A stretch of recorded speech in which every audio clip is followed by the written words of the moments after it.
মোথাবাড়ি কাণ্ডে মালদার অতিরিক্ত জেলা শাসককে শোকজ করা হলো। ঘটনার দিন আইন শৃঙ্খলা রক্ষার দায়িত্বে ছিলেন তিনি, কিন্তু দুপুর 3:30 থেকে রাত 8:30 পর্যন্ত ঘটনার তথ্যই দেওয়া হয়নি।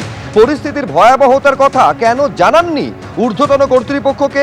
1 এপ্রিল কর্তব্যে গাফিলতির অভিযোগে অতিরিক্ত জেলা শাসককে শোকজ করা হয়েছে।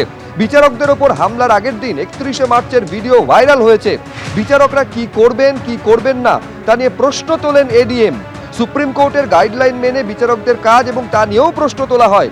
বাবার নাম আছে, ছেলের নাম নেই, এটা হওয়ার কথা নয়। কর্তৃপক্ষকে না জানিয়ে এই ধরনের বক্তব্য কেন রেখেছিলেন? সুপ্রিম কোর্টের নির্দেশে এসআইআর প্রক্রিয়া, সেখানে কিভাবে এরকম মন্তব্য?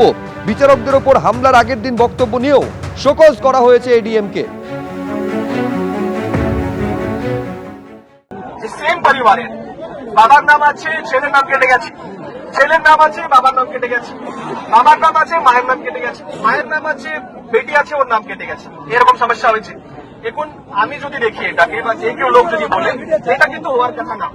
যদি বাবা ভোটার আছে তাহলে বেটা ভোটার থাকবে, বেটা ভোটার আছে মানে বাপ ভোটার ছিল।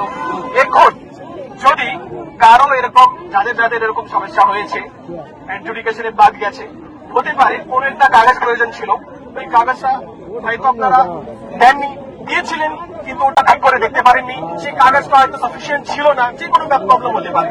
তার জন্য এই সমস্যাটা আজকে হয়েছে। যাদের নাম বাদ দিয়েছেন তাদের কাছে দুটো অপশন আছে।